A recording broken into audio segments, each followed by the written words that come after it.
Hello, hello, hello, hello. We're back again for another Bible study episode. Um, so we're gonna dive straight into it. We're reading from Proverbs chapter 5.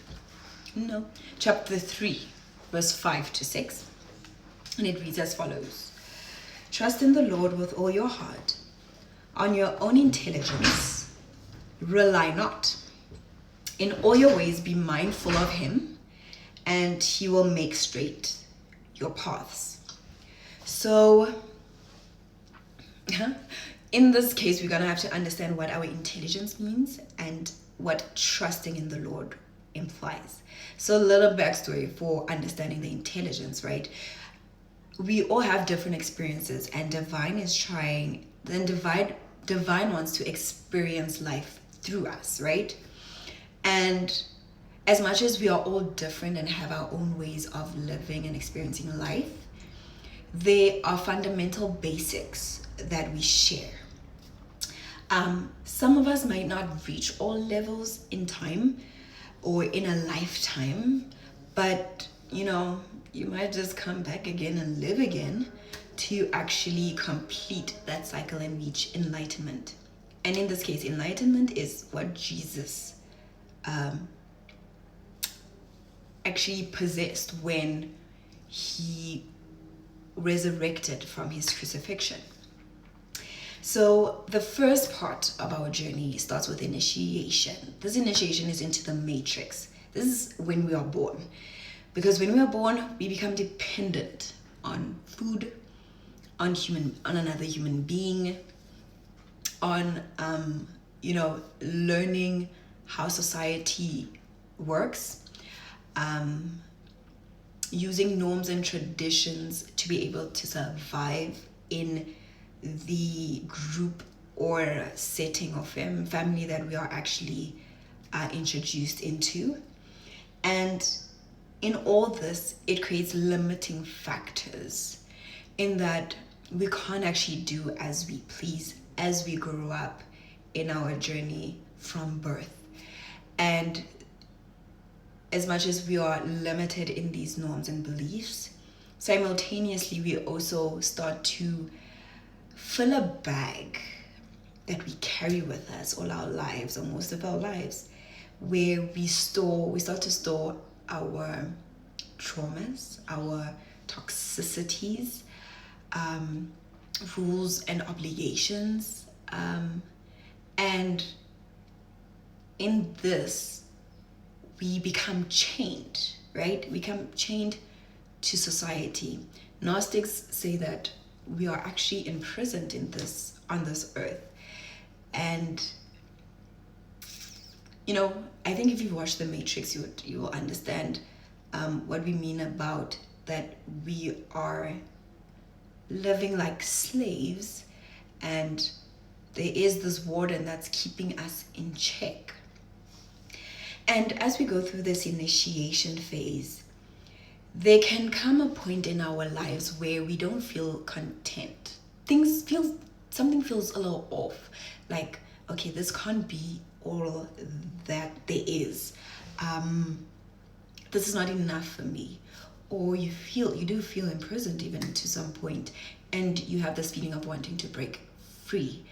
And when we do that, it's when we start to go into our second process, which is detaching from that baggage and those chains that we have on us. And that's when we go into the wilderness, or in Jesus' case, going into the desert. And this is where we learn to detach from our toxicities and our traumas and all those rules and regulations we've been given to so-called survive. And we learn that, okay, there actually isn't a prison warden. We are the ones who are holding the keys to our prison gate and have the ability to actually escape. But escaping from these gates implies that the chains that are embedded in us, and they are embedded because for you to release them, you actually have to suffer and live in pain, trying to take out all of that baggage. And in doing that, it takes a journey of going into mindfulness and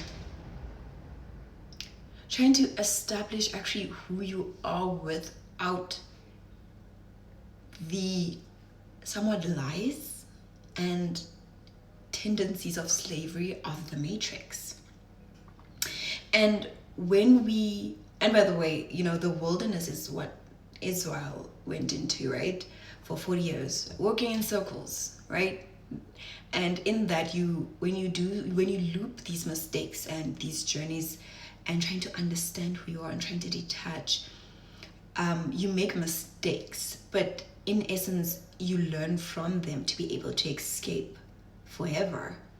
And the escaping then leads to an awakening, and the awakening puts you in the third phase of your journey, which is illuminating the divine spark, which is in all of us. And this divine spark is where you live in your purpose. It's where you trust the divinity that is in you, which is ultimately God. And when we are in the divine spark phase, this is where your mind, which generates your thoughts, your heart, which generates your emotions and desires, and where your body, physical flesh, generates action. These three elements start to work in unison, because in the matrix is designed in such an intelligent manner that you are not actually able to agree in yourself, like in oneself, in the fact that the three elements cannot coincide and decide on one thing, and this is like where we find ourselves saying something and contradicting ourselves through actions or through our emotions. The easiest example I can bring up is definitely relationships, because I think that's where it pains people the most. But we understand that very well, in the sense that someone will say, okay, I do want a relationship, or okay, I do want marriage, right?